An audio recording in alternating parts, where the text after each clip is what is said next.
friends, welcome back to my channel.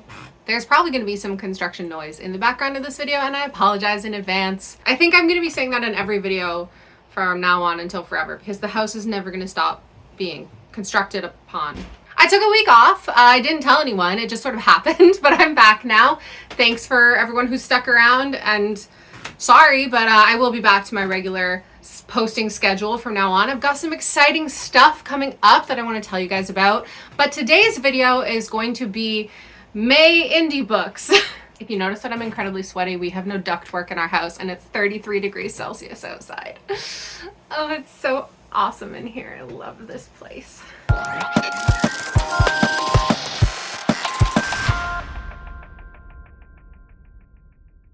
I've talked about this a few times before, but I'm in a unique position to receive a lot of independently published books that a lot of people don't necessarily know about or have access to. I get them through my real life job at the bookstore. I also get them through my social media, my Instagram, my channel here, and I write for SFF Insiders, and I write for Readsy Discovery. Readsy Discovery specifically is an indie book platform. SFFI is everything sci-fi fantasy, but we do feature a lot of independently published stuff. This, of course, means I have an enormous backlog of books that I'm really trying hard to get through. So I actually have 4 books to talk about for May. I've already finished reading one of them. I'm about to start another. And then I have 2 similarly themed books that I want to talk about at the end because they relate. I don't know what I'm doing. They relate to a video I made a long time ago discussing one of my phobias. And this phobia is being triggered a lot this month because you'll see, okay? So the first book I want to talk about is Elthan by Sam Middleton. It's actually got a longer title, let me remember. I left it downstairs. I don't know why I didn't bring it up, but I've got Ryan's phone here so I can research books on the fly when I forget the full title. It's Elthan, A Tale of the Fromreer by Sam Middleton. This book was sent to me by Sam and it was awesome. I did this partially as a buddy read with my friend Noah on Instagram, but I think we're going at different paces, so split off at some point towards the beginning. But it was a great book. This was one of the most uniquely built books that I've read in a long time. Where do I even begin with this? It was told from multiple perspectives, and independently, the 2 perspectives feel like their own pre-established thing. We have a perspective of a dwarf who is living in the undercity, essentially, living in mines underground, tunnels underground. Ultimately, we do find out this is more of like an actual city for reasons of world building. And his journey is almost like a sci-fi-esque journey with missing ships that are underground and distress beacons, and it's very interesting. It starts off as like typical dwarf mining into scouting mission into sci-fi quest. And our other character is sort of a witcher type, so instead of hunting specifically monsters, he's doing the more exorcist thing. He's literally doing exorcisms where he visits places that are haunted, and on behalf of his church, he's doing exorcisms, but in a Witcher-esque type way. And it's really well done. And these 2 things separately feel so incongruent, but they work together so well with the world building that Sam Middleton has created with the sort of above ground society and the underground society and how they mix. It's not like secret from each other or anything. It's really cool. And this book kept me wanting to read more because it was so different from anything I've read. So if anything I've said sounds interesting to you, I definitely recommend checking out Elthan. I'm going to be having a review of it posted on SFFI some point, probably next month. I just haven't submitted it yet. But yeah, I was really pleasantly surprised with this, and I'm glad that Sam sent it to me. Thank you again, Sam. The next one I have to talk about is a very interesting one. I think I'm going to say that for each of these, but this is one of the more unique indie books I've been sent. I just said that about Elthan, and it's true, but this one's unique for a different reason. So I don't know if you are familiar with The King in Yellow by Robert W. Chambers. It is a classic collection of weird fiction. It's categorized as horror, sort of eldritch, supernatural, strange stuff, and it's amazing. I don't physically own a copy, but I've read a bunch of it and I'm hoping to get my hands on a copy of it soon. But what I have here is The Claw of Craving by Joseph Sale. So what Joseph Sale has done is taken the universe that Robert W. Chambers has created, The King in Yellow, and he's doing sort of a portal fantasy self-insert story into that universe. And it's so cool. It's very short. It's blurbed by a Splatterpunk award-winning author, so it might be a bit splatterpunk, which would be kind of cool. But this is definitely horror and gore and apparently erotic. And it's absolutely incredible. I've never had a story quite like this. I'm gonna fan myself with the pages real quick. I've never had something like this where an indie author is creating a story within the story of a traditionally published or very classic author.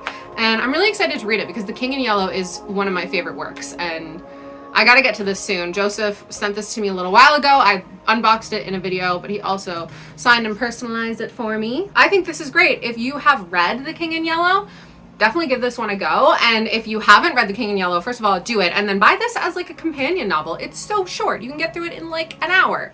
And then next up, we have two books. I'm going to talk about them separately. They're two books that should not be horror, but to me they are, because I have something called mycophobia. I've done an entire video already on what mycophobia is. Essentially the fear of mold and spores and mushrooms. I particularly just hate the whole things growing on other things situation. I'm not going to get into it because one, ew, and two, I did a video on it already, so I'll just link that. But I, for whatever reason, have recently been sent 2 mushroom-related books. They both sound really cool though. The first one I want to talk to you guys about is Mushroom Blues by Adrian M. Gibson. You might have seen this one making the rounds on Bookstagram because Adrian is a member of the Break-Ins, which is a group of indie debut authors from last year that all support each other a lot and everyone loves them. So I've been lucky enough now to work with Adrian in a couple capacities, both getting Mushroom Blues, the book, into stores in Canada, but also with a different author book release tour that's coming up this summer. And so he sent me a digital copy of the book, but then also has sent a physical copy. I just haven't received it yet. So I'm gonna wait until the physical one comes in to read it, but I'm pretty excited about it. The book is described as a fungal punk noir, which just sounds really cool. It's compared to things like Blade Runner and True Detective, as well as District 9, and then the weird fiction of like Jeff Vandermeer. At its core, it's a police procedural murder mystery, but it is also this new weird fiction where half the citizens of this world are mushroom people, and the main character, who is not a mushroom person, also apparently has mycophobia, according to Adrian, and apparently she might help me overcome my fears, or maybe nothing can.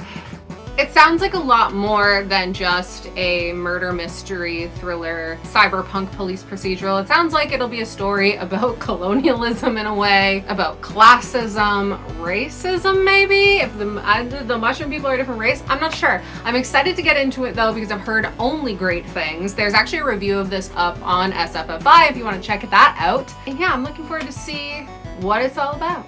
The second mushroom book that I was gifted is the digital copy of City of Spores by Austin Sheary. This is also a sort of detective mystery. The main character is a private investigator in a city infested with a plague of mushrooms. Our main character is investigating a series of graffiti that she thinks has something to do with this plague that's happening, but she's also hired by a rich man to find his missing wife, and she senses something's off, but she decides to take the case anyways, and ultimately finds out that things are a lot more connected than they should be. She also apparently finds a manuscript that shouldn't exist, which gives me Alan Wake vibes, which I'm not mad about because we love Alan Wake. This one is classified as a fantasy mystery horror, so I'm a little nervous about how mushroomy this one's gonna get.